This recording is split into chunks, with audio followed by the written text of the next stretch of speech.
నమస్కారం, N9 news కి స్వాగతం. హెడ్లైన్ చూద్దాం.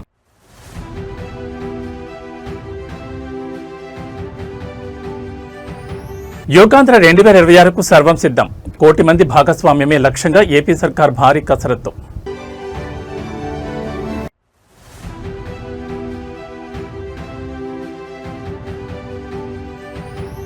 ఏపీలో డిఎస్సి చుట్టూ political war. Jagan Reddy versus Nara Lokesh సిద్ధాంతాల పోరాటం.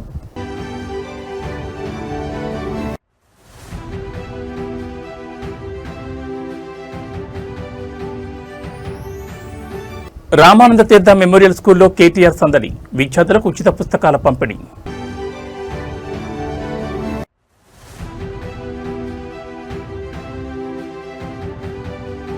తెలంగాణ విద్యుత్ ఉద్యోగులకు బంపర్ ఆఫర్. 1.621% డిఏ పెంచుతూ డిప్యూటీ సీఎం భట్టి విక్రమార్క నిర్ణయం. ఇక డీటెయిల్స్ చూస్తే ఈ నెల 21న అంతర్జాతీయ యోగా దినోత్సవాన్ని పురస్కరించుకుని రాష్ట్ర వ్యాప్తంగా నిర్వహించనున్న యోగాంధ్ర కార్యక్రమంపై ముఖ్యమంత్రి చంద్రబాబు నాయుడు ఉన్నతాధికారులతో సమీక్ష నిర్వహించారు. రాష్ట్రంలోని అన్ని జిల్లాలు, నియోజకవర్గాలు, గ్రామీణ స్థాయి వరకు ఈ యోగాంధ్ర కార్యక్రమాన్ని విజయవంతం చేయడానికి తీసుకుంటున్న చర్యలు, ఏర్పాట్లపై అధికారులను అడిగి తెలుసుకున్నారు. ఏపీని ఆరోగ్య ఆంధ్రప్రదేశ్గా తీర్చిదిద్దే లక్ష్యంలో భాగంగా యోగా ప్రాధాన్యతను ప్రజల్లోకి విస్తృతంగా తీసుకెళ్లాలని కూటమి ప్రభుత్వం భావిస్తోంది.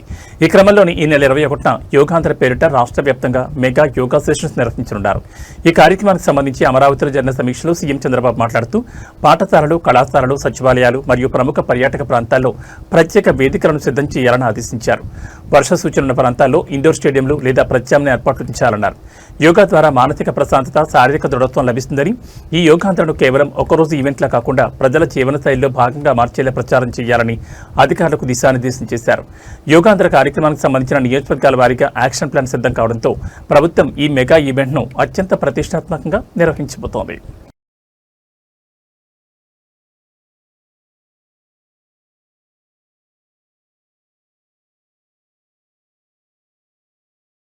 ఏపీలో డిఎస్సి నియామకాల చుట్టూ సాగుతున్న మాటల యుద్ధం ఇప్పుడు జగన్ రెడ్డి వర్సెస్ నారా లోకేష్ సిద్ధాంతాల పోరాటంగా మారింది. ప్రతిపక్ష నేత వైఎస్ జగన్మోహన్ రెడ్డికి ప్రతి అంశంలోనూ కులం మాత్రమే కనిపిస్తుందని, అదే మంత్రి నారా లోకేష్కు యువత భవిష్యత్, ఉద్యోగాలు, నైపుణ్యాలు కనిపిస్తున్నాయని కూటమి నేతలు మరియు శ్రేణులు సోషల్ మీడియాలో ధ్వజమెత్తుతున్నారు. మతం, ప్రాంతం పేరిట గతంలో ఫేక్ రాజకీయాలు చేసిన జగన్ ఇప్పుడు నిరుద్యోగుల జీవితాలకు సంబంధించిన డిఎస్సి అంశంపై కూడా కులాల రంగు పూసి పబ్బం గడుపుకోవాలని చూస్తున్నారంటూ మండిపడుతున్నారు. ఏపీ డిఎస్సి ప్రక్రియపై వైసీపీ చేస్తున్న ఆరోపణలను తెలుగుదేశం శ్రేణులు క్షేత్రస్థాయిలో గట్టిగా తిప్పికొడుతున్నాయి. గత 5 ఏళ్ల పాలనలో ఉద్యోగాలు లేవని, అడిగితే కులమన్నారని, 3 రాజధానుల ముసుగులో ప్రాంతాల మధ్య కుల విద్వేషాలు రేపారని, చివరికి కరోనా మహమ్మారి వచ్చినా దానికి కూడా కులం రంగు పూసిన చరిత్ర జగన్ రెడ్డిదంటూ సోషల్ మీడియాలో తీయపడుతున్నారు. ఇప్పుడు డిఎస్సి నియామకాలు ఎలాంటి అక్రమాలు జరగకపోయినా కేవలం రాజకీయ లబ్ధి కోసం మళ్లీ కులాల ప్రస్తావన తెచ్చి నిరుద్యోగ యువత భవిష్యత్తుతో ఆడుకుంటున్నారని ఆరోపిస్తున్నారు. సమాజంలో కులాల మధ్య విభజన తెచ్చేందుకు జగన్ ప్రయత్నిస్తుంటే దానికి భిన్నంగా మంత్రి నారా లోకేష్ మంగళగిరితో పాటు రాష్ట్ర వ్యాప్తంగా నిరుద్యోగులకు ఉద్యోగ అవకాశాలు, నైపుణ్యాభివృద్ధి శిక్షణ ఇస్తూ సరికొత్త భరోసా ఇస్తున్నారని, ఇదే ఇద్దరు నాయకుల మధ్య ఉన్న అసలు తేడాన్ని ప్రజలు గమనిస్తున్నారని కూటమి నేతలు స్పష్టం చేస్తున్నారు. ప్రజలకు అన్నీ తెలుసని, అందుకే 2024 ఎన్నికల తీర్పులో జగన్ రెడ్డి మార్కు విభజన రాజకీయాలకు చెక్ పెట్టారని కూటమి శ్రేణులు గుర్తు చేస్తున్నారు. డిఎస్సి అంశంపై ఇరు పార్టీల మధ్య సాగుతున్న ఈ డిజిటల్ అండ్ పొలిటికల్ వార్ ఏపీలో మరింత వేడిని పెంచుతోంది. కులం కూడా తీసుకొచ్చారు. దౌర్భాగ్య స్థితి అని అంటే 2014 నుంచి 19 ఇట్లనే వాళ్ళు ఏం చెప్పారంటే ఒకే సామాజిక వర్గానికి చెందిన వాళ్ళందరినీ డిఎస్పీ చేశారు. ఆనాడు ప్రజలు నమ్మారు. వాళ్ళ అధికారులకు వచ్చిన తర్వాత మేము శాసనసభ సాక్షిలో ప్రశ్న అడిగాం, ఎంతమంది డిఎస్పీలు ఆ సామాజిక వర్గం చెందిన వాళ్ళని ప్రమోట్ చేశారు. తిరిగి చూస్తే 4-5% ఉంది. మళ్ళీ ఆ రోజు అబద్ధం చెప్పినట్టే కదా వాళ్ళు.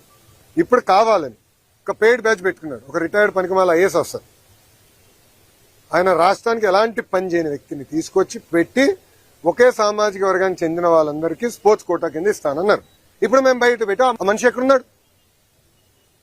క్షమాపణ చెప్పాలి కదా, చెప్పమనండి. ఇప్పుడని అంటే అబద్ధాలు చెప్పి మా పైన బురద జల్లి పారిపోతున్నారు.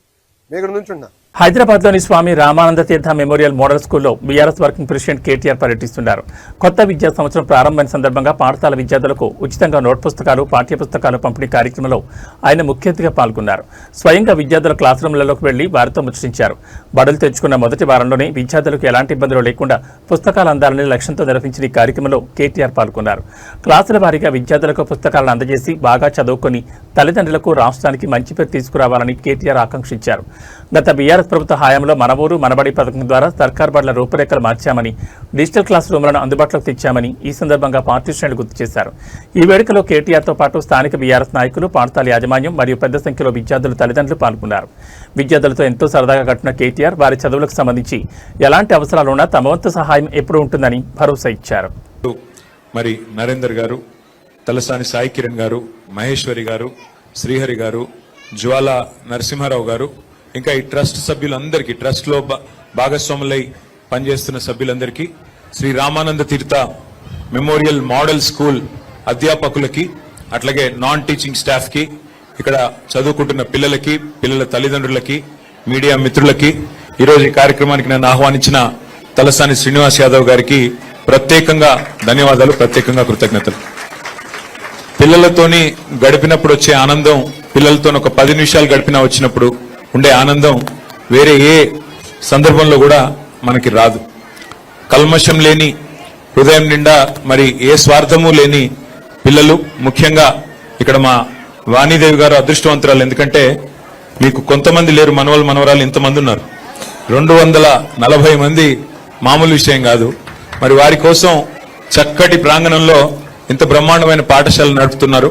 వారికి హృదయపూర్వకంగా నా అభినందనలు, హృదయపూర్వకంగా మొత్తం ట్రస్ట్ నిర్వహిస్తున్న ట్రస్ట్ సభ్యులందరికీ కూడా మనస్ఫూర్తిగా శుభాకాంక్షలు. శ్రీనివాస్ యాదవ్ గారు కూడా ప్రత్యేకంగా వారు మరి ఈ కార్యక్రమానికి ఆహ్వానించినప్పుడు నేను అనుకున్నాను, మరి చిన్న ప్రోగ్రాం ఉంది కదా ఎందుకు పిలిచినారని. కానీ ఎంత ఉదాత్తమైన కార్యక్రమం ఇది అనేది ఇప్పుడే ఇక్కడికి వచ్చిన తర్వాత అర్థమైంది. పిల్లలకి మరి మోస్ట్ ఆఫ్ ద కిడ్స్, ఇక్కడ ఉన్న కూర్చున్న పిల్లలు చాలా మంది చాలా బలహీన వర్గాల కుటుంబాల నుండి, చాలా పేదరికం నుండి, దిగువ మధ్య తరగతి నుండి వచ్చిన పిల్లలు.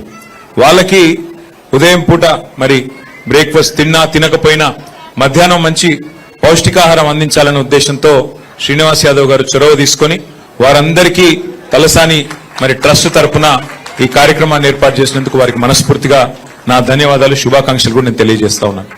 ఇవాళ ప్రభుత్వంలో ఆనాడు మేము ఉన్నప్పుడు మరి చాలా ప్రయత్నాలు చేశాం. సీఎం బ్రేక్ఫాస్ట్ స్కీమ్ పేరిట కూడా ఒక కార్యక్రమాన్ని, చక్కటి కార్యక్రమాన్ని కూడా ఆనాడు కేసీఆర్ గారి నాయకత్వంలో 2023వ సంవత్సరంలోనే ప్రారంభించుకున్నాం. మళ్ళీ తప్పకుండా నాకైతే విశ్వాసం ఉంది, ఇంకా చేయాల్సిన పని చాలా ఉంది. తప్పకుండా మళ్ళీ అవకాశం వస్తుంది, వచ్చినప్పుడు ఇంకా మెరుగ్గా పనిచేయాలన్న ఆలోచన కూడా ఉంది. నేను ఇప్పుడే వాణీదేవి గారికి కూడా చెప్తా ఉన్నా, శ్రీ రామానంద తీర్థ మోడల్ మెమోరియల్ స్కూల్ ఏదైతే ఉందో ఇక్కడ మీకు ఇంకా ఏమైనా కావాలన్నా అడిషనల్ క్లాస్ రూమ్స్ కానీ, లైబ్రరీస్ కానీ, ఇంకా ఇతరత్ర. రాష్ట్రంలోని విద్యుత్ రంగ ఉద్యోగులకు కాంగ్రెస్ ప్రభుత్వం భారీ తీపి కబురు అందించింది. విద్యుత్ ఉద్యోగుల కరువు భత్యాన్ని 1.621% పెంచుతూ డిప్యూటీ సీఎం ఇంధన శాఖ మంత్రి మల్లు భట్టి విక్రమార్క కీలక నిర్ణయం తీసుకున్నారు. ఈ డిఏ పెంపుదల వల్ల రాష్ట్ర వ్యాప్తంగా డిస్కంలు, ట్రాన్స్కో, జెన్కో పరిధిలో పనిచేస్తున్న సుమారు 70,000 మంది రెగ్యులర్ ఉద్యోగులు మరియు పెన్షనర్లకు నేరుగా ఆర్థిక ప్రయోజనం చేకూరనుంది. తెలంగాణ రాష్ట్రంలో విద్యుత్ రంగాన్ని బలోపేతం చేయడంతో పాటు రాత్రింబవళ్లు కష్టపడుతున్న కార్మికులకు అండగా ఉండడమే ప్రభుత్వ లక్ష్యమని డిప్యూటీ సీఎం భట్టి విక్రమార్క స్పష్టం చేశారు. ఉద్యోగ సంఘాల విజ్ఞప్తి మేరకు 1.621% డిఏ పెంపుదలకు సంబంధించిన ఫైల్పై ఆయన సంతకం చేశారు. ఈ పెరిగిన డిఏ అనేది ఈ ఏడాది జనవరి 1వ తేదీ నుంచే వర్తిస్తుందని మేకర్ స్పష్టం చేశారు. దీంతో ఈ 5 నెలల కాలానికి సంబంధించిన బకాయిలు కూడా ఉద్యోగులకు లభించనున్నాయి. ప్రభుత్వ రంగ సంస్థలను ప్రైవేటీకరించే ప్రసక్తే లేదని, విద్యుత్ రంగాన్ని లాభాల బాట పట్టించడంలో ఉద్యోగులు భాగస్వాములు కావాలని ఈ సందర్భంగా డిప్యూటీ సీఎం పిలుపునిచ్చారు. ప్రభుత్వం తీసుకున్న ఈ సత్వర నిర్ణయం పట్ల విద్యుత్ ఉద్యోగులు, ఇంజనీర్లు మరియు పెన్షనర్లు హర్షం వ్యక్తం చేస్తున్నారు. డిప్యూటీ సీఎం భట్టి విక్రమార్క ప్రత్యేకంగా కృతజ్ఞతలు తెలుపుతున్నారు.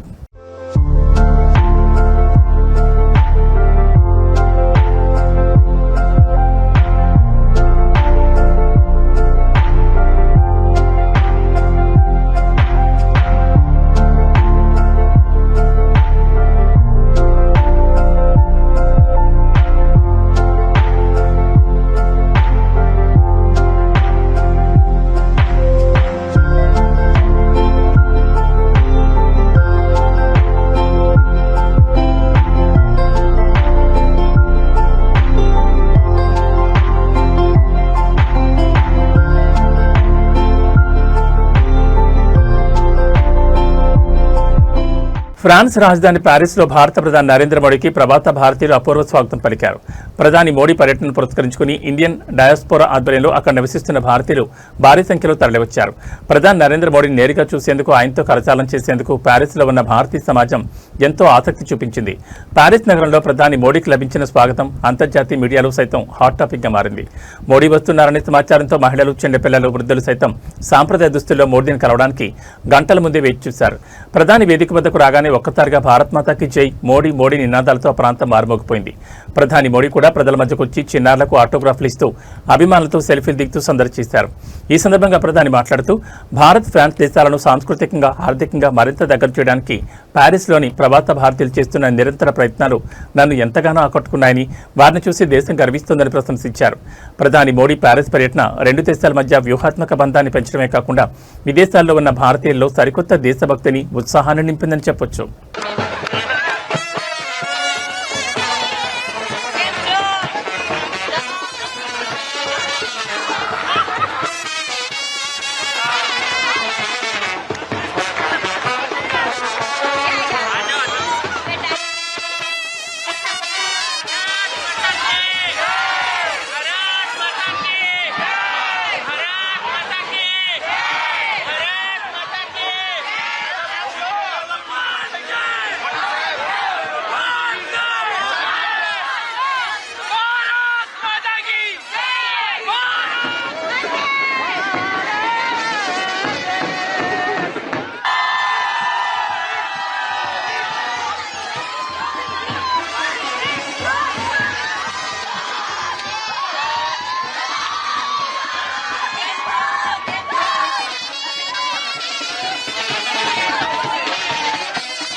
కలియుగ దైవం శ్రీ వెంకటేశ్వర స్వామి వారి ఆలయ పరిధిలో మరోసారి ఆగమశాస్త్ర నిబంధనల ఉల్లంఘన జరిగింది. అత్యంత పవిత్రమైన ఆనంద నిలయం శ్రీవారి ప్రధాన ఆలయం మీదుగా ఒక హెలికాప్టర్ ప్రయాణించడం తిరుమలలో తీవ్ర కలకలం రేపింది.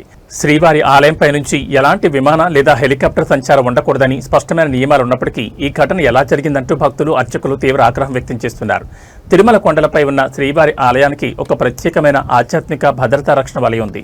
ఆగమశాస్త్ర నిబంధనల ప్రకారం స్వామివారి గర్భాలయం, దివ్య విమాన గోపురం మీదుగా ఎలాంటి పక్షి గాని, మానవ నిర్మిత వాహనాలు గాని వెళ్లకూడదు. ఇది తిరుమల పవిత్రతకు భంగం కలిగించమేనని పండితులు చెబుతుంటారు. అయితే తాజాగా తిరుమల ఆకాశంలో ప్రత్యక్షమైన ఒక హెలికాప్టర్ నేరుగా శ్రీవారి ఆలయ పరిసరాల మీదుగా దూసుకెళ్లింది. దీన్ని గమనించిన స్థానికులు, భక్తులు తమ మొబైల్ ఫోన్లలో దృశ్యాలను రికార్డు చేశారు. తిరుమలను అధికారికంగా నో ఫ్లై జోన్గా ప్రకటించాలని దశాబ్దాలుగా డిమాండ్స్ ఉన్నప్పటికీ నిరంతరం ఇలాంటి ఘటనలు పునరావృతమవడంపై టీటీడీ విజిలెన్స్ మరియు వైమానిక అధికారుల సమన్వయ లోపం స్పష్టంగా కనిపిస్తోందని భక్తులు మండిపడుతున్నారు. ఈ ఘటనపై తిరుమల తిరుపతి దేవస్థానం ఉన్నతాధికారులు తక్షణమే స్పందించి అది ఏ హెలికాప్టర్, ఏ మార్గం ద్వారా వచ్చింది అనే అంశాలపై విచారణ జరిపి భక్తులకు స్పష్టత ఇవ్వాలని డిమాండ్లు వ్యక్తమవుతున్నాయి.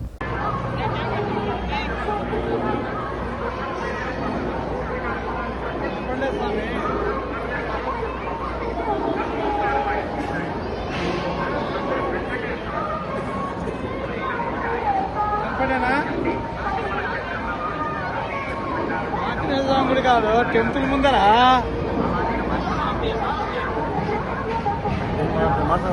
హలో యా హారతి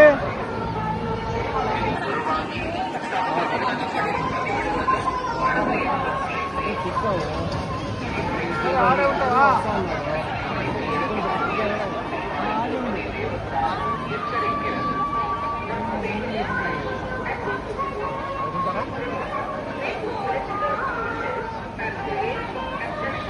విద్యాశాఖ మంత్రి నారా లోకేష్ విసిరిన సవాల్పై వైఎస్ఆర్సీపీ మహిళా బ్రిగేడ్ నేరుగా రంగంలో దిగింది. డిఎస్సీలో జరిగిన అక్రమాల నిబంధనల ఉల్లంఘనలపై లైవ్ డిబేట్కు తాము సిద్ధమంటూ వైసీపీ మహిళా నేతలు సంచలన ప్రకటన చేశారు.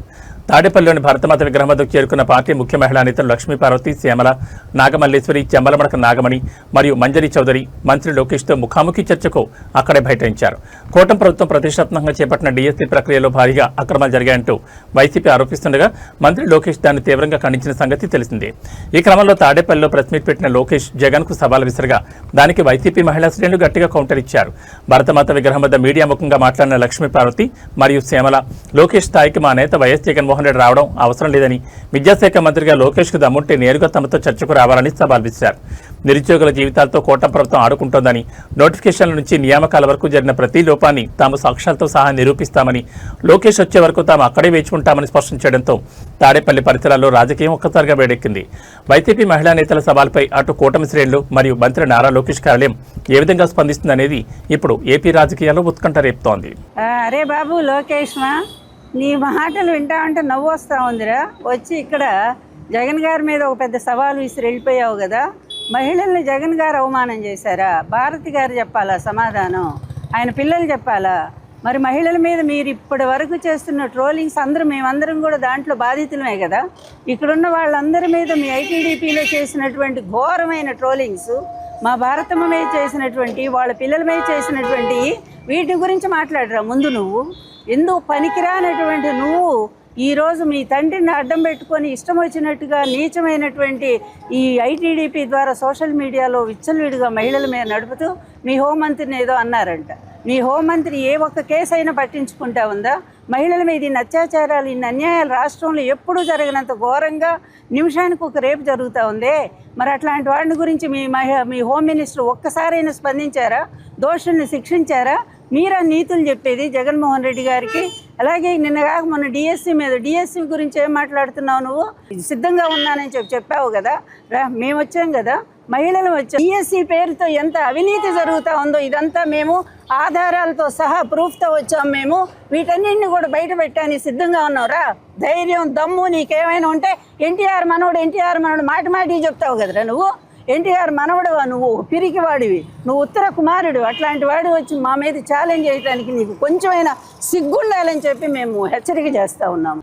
మన కుప్పం అప్పుల అప్పారావు, మన ప్రస్తుత గౌరవ ముఖ్యమంత్రి చంద్రబాబు నాయుడు గారు, మన పాయకరావుపేట పాపమ్మ, మన హోమ్ మినిస్టర్ గారు మంగళపూడి అనిత గారు, అలాగే మన పిఠాపురం పీఠాధిపతి పవన్ కళ్యాణ్ గారు, అలాగే మంగళగిరి మాలోకం గారు, మన పేపర్ లీకేజ్ నారా లోకేష్ గారు. అసలు ఏంటో వీళ్ళ గురించి వీళ్ళు ఏమనుకుంటారు అర్థం కాదు. కానీ ఇందాక మేము ఆఫీస్లో కూర్చుని టీవీ చూస్తుంటే బ్రేకింగ్ న్యూస్లో చూసామన్నమాట. ఏంటి 200 మీటర్ల దూరంలో ఉన్నాము, అసలు సవాల్ విసురుతున్నాం వైఎస్ జగన్మోహన్ రెడ్డి గారికి.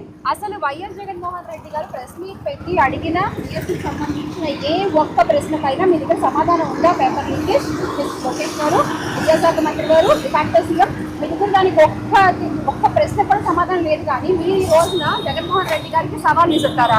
మరి ఏది సవాల్ విసిన వాళ్ళు ఇక్కడ ఉన్నాం, జగన్మోహన్ రెడ్డి గారు రావాలి అంటే ఆయన దాకా అవసరం లేదు. ఇప్పుడు మేము అడుగుతున్నాను, చెప్పండి, మేము ఇక్కడే ఉంటాం, రండి మాట్లాడి. ఇవాళ లోకేష్ బాబు గారు చాతగాని ఒక మంత్రిగా మిగిలిపోయింది కాకుండా నిసిగ్గుగా ఈడుకొచ్చి కాలువలకి, అసలు కాలువలు ఓపెన్ చేయడానికి నువ్వు ఎందుకు వచ్చావు? నీకు ఏ శాఖ? సరే మేము ఇక్కడికి వచ్చి చూసాము, సవాల్ విసిరాడు కదా, మరి అంత దమ్మున్న నాయకుడు కదా సవాల్ విసిరాడని మేము వస్తే పారిపోయావు. సో పారిపోయే దానికి నువ్వు ఎందుకు సవాల్ విసిరావు? లేవు నీకు నిజంగా అంతగా జగన్మోహన్ రెడ్డి గారి కోసం మాట్లాడతానంటే రండి, ఓపెన్ చేస్తాం, డోర్లు ఓపెన్ చేస్తాం. మీలాగా భయపడే తరం కాదు మాది. కరకట్టకి దగ్గరలోనే ఉన్నాం. 200 కూడు విషయంలో, చిన్న బిడ్డల యొక్క బట్ట విషయంలో మాత్రం చిల్లర రాజకీయాలు చేయక లోకేష్ బాబు గారు. మీరు చేసిన అన్యాయాలన్నింటినీ బయట పెడుతుంటే మీకు ఈ రోజు ఎంత బాధ వస్తుంది. డిఎస్సిలో మీరు చేసిన మోసాలు మీకు తెలుసు. ఎక్కడ అథారిటేటివ్గా లేని స్పోర్ట్స్ సర్టిఫికెట్ ఎవరిస్తారండి? గ్రిగ్లో కానీ, స్పోర్ట్స్లో కానీ, స్టేట్లో కానీ ఆడినప్పుడు ఇస్తారు. అది కదా అథారిటేటివ్గా తీసుకోవాలి. అది కాకుండా మంత్రులు ఎవరైనా నచ్చి ఒక సర్టిఫికెట్ ఇస్తే ఒక ప్యాకాట్కి ఒక ఉద్యోగం చేయడానికి చూశారు. ఇంకా అనిత గారికి మాటలు, ఒక మహిళగా ఆవిడ మాట్లాడే మాటలు, ఆవిడ ఏదో అనేసారంటున్నారు మేకప్ గురించి. మరి రోజా మేడం గారి గురించి ఎన్ని మాటలు మాట్లాడారండి? బండారు సత్యనారాయణ గారు మాట్లాడిన మాటలు ఎలాంటి మాట? అప్పుడు మీకు ఎవరికి బాధలు రాలేదా? లోకేష్ గారు, మీరు సవాళ్ళు విసురుతున్నారు కదా జగన్మోహన్ రెడ్డి గారికి. జగన్మోహన్ రెడ్డి గారి దాకా అవసరం లేదు. మహిళలు మేము వచ్చాం, మేము అడిగిన ప్రశ్నలకు సమాధానం చెప్పండి. పిల్లలకి యూనిఫామ్స్ అన్నారు, యూనిఫామ్ ఇచ్చారు కానీ షూస్ ఇవ్వలేదు. బుక్స్ అన్నారు, టెక్స్ట్ బుక్స్ ఇచ్చారు కానీ నోట్ బుక్స్లు ఇవ్వలేదు. సవాళ్ళు అనేవి అలాంటి వాటిలో తీసుకోండి, వాటిని పిల్లలకి ఎలా అందించాలి అనే దాంట్లో మీ బుద్ధి అనేది చూపించండి. అంతేగాని సవాళ్ళు విసరటం మాకు కూడా వచ్చు. ఇప్పుడు అనిత గారి విషయం వస్తే మేమేం మాట్లాడుతున్నాం? అమ్మా అనిత గారు, మీ మేకప్ మీద ఉన్న శ్రద్ధ కాస్త సమాజం మీద పెట్టండి అని చెప్పి అడుగుతున్నాం. దాన్ని నల్గొండ పట్టణంలో ఇటీవల తీవ్ర కలకలం రేపిన తెలుగుదేశం పార్టీ వ్యవస్థాపకుడు మాజీ ముఖ్యమంత్రి ఎన్టీఆర్ విగ్రహం దహనం కేసు మిస్టరీని పోలీసులు ఛేదించారు. ఈ దారుణానికి ఒడిగట్టిన ప్రధాన నిందితుడు వరంగల్, ఖమ్మం, నల్గొండ పట్టభద్రుల ఎమ్మెల్సీ మాజీ స్వతంత్ర అభ్యర్థి పాలకూరి అశోక్ కుమార్ గౌడ్తో పాటు అతని అనుచరుడు ఎలుకంటి ప్రణీత్ను పోలీసులు అరెస్ట్ చేశారు. సమాజంలో అలజడి సృష్టించి శాంతి భద్రతలకు విఘాతం కలిగించాలనే కుట్రతోనే వీరు ఈ పని చేసినట్టు తేలింది. వీరిపై కఠినమైన పీడీ యాక్ట్ కింద కేసు నమోదు చేశారు. జూన్ 6వ తేదీ తెల్లవారుజామున సుమారు 3:45 సమయంలో హైదరాబాద్ రోడ్లోని ఎన్జీ కాలేజ్ సమీపంలో ఉన్న ఎన్టీఆర్ విగ్రహానికి గుర్తు తెలియని వ్యక్తులు నిప్పిపెట్టారు. ఈ ఘటనపై విస్తృత దర్యాప్తు చేపట్టిన టౌన్ పోలీసులు వందలాది సీసీటీవీ కెమెరాలను చెరపట్టారు. ఈ క్రమంలో నిందితుడు అశోక్ కుమార్ గౌడ్కు చెందిన బలేను కారు ఆ సమయంలో అనుమానాస్పదంగా తిరిగినట్లు గుర్తించారు. సాంకేతికంగా ఆధారాల సహాయంతో నిందితులను అదుపులోకి తీసుకోగా షాకింగ్ నిజాలు బయటపడ్డాయి. ప్రైవేట్ కాలేజీలో అధ్యాపకుడిగా పనిచేస్తూ కోచింగ్ సెంటర్ నడుపుతున్న అశోక్ సార్ కేవలం సమాజంలో ప్రాంతీయ రాజకీయ విద్వేషాలు రెచ్చగొట్టడానికి ఈ కుట్రకు తెరలేపినట్లు ఎస్పీ శరత్చంద్ర పవార్ తెలిపారు. ముందస్తు ప్లాన్ ప్రకారం విగ్రహంపై దుప్పట్లు కప్పి పెట్రోల్ పోసి నిప్పంటించి కారులో పరారయ్యారు. రాష్ట్రంలోని మరికొన్ని ప్రాంతాల్లోనూ ఇలాంటి దాడులకు వీరు స్కెచ్ వేసినట్లు విచారణలో తేలింది. చదువుకున్న వ్యక్తులే ఇలాంటి హీనమైన రాజకీయ విద్వేషపూరిత నేరాలకు పాల్పడడం స్థానికంగా తీవ్ర చర్చనీయాంశంగా మారింది. నిందితుల నుంచి నేరానికి వాడిన కారు, మొబైల్ ఫోన్లను పోలీసులు స్వాధీనం చేసుకున్నారు.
మన నల్గొండ పట్టణంలో ఉన్న ఎన్టీఆర్ స్టాచ్యూని ఇద్దరు గుర్తు తెలియని వ్యక్తులు కారులో వచ్చేసి దానికి తగలబెట్టి వెళ్ళిపోవడం జరుగుతుంది. దీనికి సంబంధించి మనము 48 వార్డ్ ఆఫీసర్ దగ్గర నుంచి, మున్సిపల్ ఆఫీసర్ దగ్గర నుంచి పిటిషన్ తీసుకొని వెంబడి మనము క్రైమ్ నంబర్ 232/26 కింద నల్గొండ టౌన్లో సెక్షన్స్ 326, 196, 126, 324, 292 ఇట్లా సెక్షన్ 4 PDPP యాక్ట్ కింద ఎఫ్ఐఆర్ నమోదు చేయడం జరిగింది.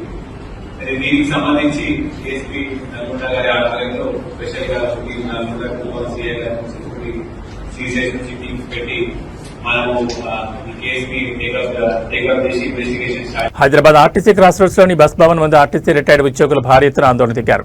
తమ జీవితాంతం సంస్థ కోసం రాత్రింబవళ్లు కష్టపడి విధులను నిర్వర్తిస్తే రిటైర్ అయిన తర్వాత అందాల్సిన కనీస ఆర్థిక ప్రయోజనాలు కూడా యాజమాన్యం సకాలంలో చెల్లించడం లేదంటూ వృద్ధ కార్మికులు తీవ్ర ఆవేదన వ్యక్తం చేస్తున్నారు. పెండింగ్ లో ఉన్న బెనిఫిట్స్ తక్షణమే విడుదల చేయాలని డిమాండ్ చేస్తూ బస్ భవన్ గేట్ ఎదుటే వారి ఉపవాస దీక్షకు బైఠాయించారు. తెలంగాణ ఆర్టీసీలో డ్రైవర్లు, కండక్టర్లు, మెకానిక్లు మరియు ఆఫీస్ స్టాఫ్గా పనిచేసి రిటైర్ అయిన వందలాది మంది కార్మికులు ఈ దీక్షలో పాల్గొన్నారు. తాము ఉద్యోగ విరమణ పొంది నెలలు, ఏళ్లు గడుస్తున్నా సంస్థ నుంచి రావాల్సిన సెటిల్మెంట్లు పెండింగ్లోనే పెట్టారని వారు ఆరోపిస్తున్నారు. వృద్ధాప్యంలో వచ్చే అనారోగ్య సమస్యల వల్ల మందులు కొనడానికి, ఇళ్లు అద్దెలు కట్టడానికి మరియు పిల్లల పెళ్లిళ్లకు కూడా డబ్బులు లేక అప్పుల పాలవుతున్నామని కన్నీరు మున్నీరవుతున్నారు. ఓవైపు విధుల్లో ఉన్న ఉద్యోగులకు డిఏలు ఇస్తున్న యాజమాన్యం దశాబ్దాల పాటు సంస్థను నడిపిన తమలాంటి రిటైర్డ్ సిబ్బంది హక్కులను ఎందుకు కాలరాస్తుందని ప్రశ్నిస్తున్నారు. ఆర్టీసీ ఎండీ సజ్జనార్ మరియు రవాణా శాఖ మంత్రి స్పందించి తమకు లిఖితపూర్వక హామీ ఇచ్చే వరకు ఉపవాస దీక్ష విరమించేది లేదని కార్మికులు స్పష్టం చేయడంతో బస్ భవన్ పరిసరాల్లో భారీగా పోలీసులు మోహరించారు. జీవిత చరమాంకంలో ఉన్న ఆర్టీసీ వృద్ధ కార్మికులు తమ సొంత డబ్బుల కోసం ఇలా రోడ్డెక్కి ఉపవాస దీక్ష చేయడం బులియన్ మరియు సామాజిక వర్గాల్లో తీవ్ర చర్చనీయాంశంగా మారింది. యాజమాన్యం ఈ సమస్యపై ఎలా స్పందిస్తుందో చూడాలి.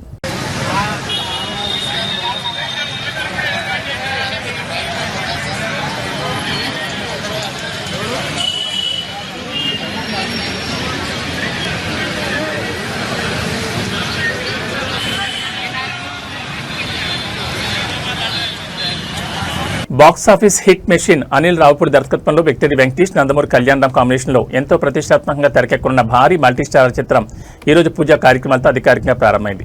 వెంకటేష్, అనిల్ రావుపూడి కాంబోలో వస్తున్న 5వ సినిమా కావడంతో పాటు కళ్యాణరామ్తో బాబా బామర్దుల కథగా రాబోతుందనే టాక్తో ఈ ప్రాజెక్టుపై అంచనాలు ఆకాశం తాకుతున్నాయి. F2, F3 లాంటి హిట్స్ తర్వాత వెంకీతో అనిల్ రావుపూడి కాంబినేషన్ అనగానే అటు ఫ్యాన్స్, ఇటు కామన్ ఆడియన్స్లో విపరీతమైన క్రేజ్ ఏర్పడింది. ఈ క్రేజీ ప్రాజెక్టులో గ్లామర్ అండ్ పర్ఫార్మెన్స్ యాడ్ చేస్తూ స్టార్ హీరోయిన్ కీర్తి సురేష్ మరియు యంగ్ బ్యూటీ కృతి శెట్టి కథానాయకులుగా నటిస్తున్నారు. ప్రముఖ నిర్మాణ సంస్థ షైన్ స్క్రీన్స్ పతాకంపై సాహు గార్పాట్ నిర్మిస్తున్న ఈ చిత్రానికి సురేష్ ప్రొడక్షన్స్ సమర్పణగా వ్యవహరిస్తున్నారు. జీ స్టూడియోస్ భాగస్వామ్యంతో వస్తున్న ఈ సినిమాకు నేషనల్ అవార్డు విన్నర్ జీవి ప్రకాష్ కుమార్ సంగీతాన్ని అందిస్తున్నారు. ఈ రోజు జరిగిన పూజ ముహూర్త వేడుకకు టాలీవుడ్ ప్రముఖులు హాజరై చిత్ర యూనిట్కు బెస్ట్ విషెస్ తెలిపారు. జూన్ 22 నుంచి ఈ సినిమా రెగ్యులర్ షూటింగ్ శరవేగంగా ప్రారంభం కానుంది. Anil Ravipudi mark fun, action, emotions కలబోతున్న ఈ క్లీన్ ఫ్యామిలీ ఎంటర్టైనర్ను రాబోయే 2027 సంక్రాంతి పండుగ కానుకగా ప్రపంచవ్యాప్తంగా విడుదల చేయడానికి మేకర్స్ ప్లాన్ చేస్తున్నారు.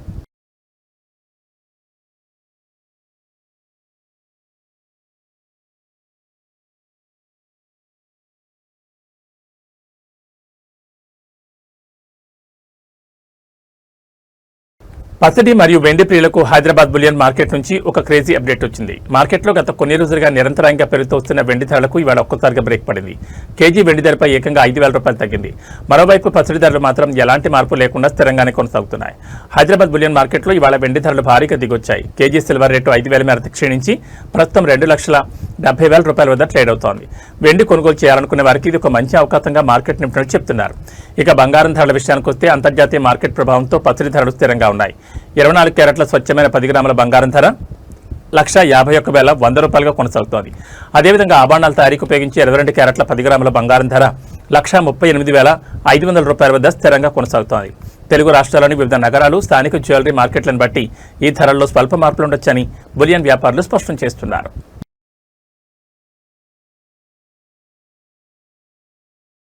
ఆంధ్రప్రదేశ్ రాష్ట్ర విపత్తుల నిర్వహణ సంస్థ రాష్ట్ర వ్యాప్తంగా వాతావరణ మార్పులపై అత్యంత కీలకమైన హెచ్చరిక జారీ చేసింది. రాబోయే కొద్ది గంటల్లో రాష్ట్రంలోని పలు జిల్లాల్లో ఉరుములు, మెరుపులతో కూడిన బలమైన ఈదురుగాలులతో కూడిన వర్షాలు కురిసే అవకాశం ఉందని విపత్తుల నిర్వహణ సంస్థ అంచనా వేసింది. ముఖ్యంగా తిరుపతి జిల్లాలోని నెల్లూరు సరిహద్దు ప్రాంతాలతో పాటు అంతరిక్ష కేంద్రం ఉన్న షార్ పరిసర ప్రాంతాలకు అధికారులు ఆరెంజ్ అలర్ట్ జారీ చేశారు.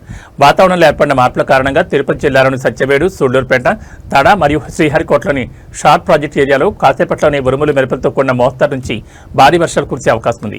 ఈ ప్రాంతాల్లో పిడుగులు పడే తీవ్రత ఎక్కువగా ఉండడంతో ఆరెంజ్ అలర్ట్ ప్రకటించారు.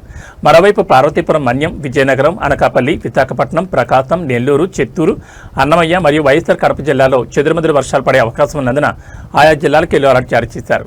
వర్షం కురిసే సమయంలో ఎట్టి పరిస్థితుల్లోనూ బహిరంగ ప్రదేశాల్లో ఉండొద్దని, ముఖ్యంగా పొలాల్లో ఉండే రైతులు, కూలీలు మరియు పశువుల కాపర్లు చెట్ల కింద, విద్యుత్ స్తంభాల కింద నిలబడకూడదని విపత్తు నిర్వహణ సంస్థ ఎండీ ప్రఖర్జన్ ఖచ్చితమైన ఆదేశాలు జారీ చేశారు. ఋతుపవనాల కదలికల వల్ల ఈదురుగాలులు బలంగా వీసే అవకాశం ఉన్నందున ప్రయాణాల్లో ఉన్నవారు కూడా అప్రమత్తంగా ఉండాలని అధికారులు కోరుతున్నారు. సురక్షిత ప్రాంతాల్లో ఉంటూ ప్రాణ నష్టాన్ని నివారించుకోవాలని విజ్ఞప్తి చేస్తున్నారు.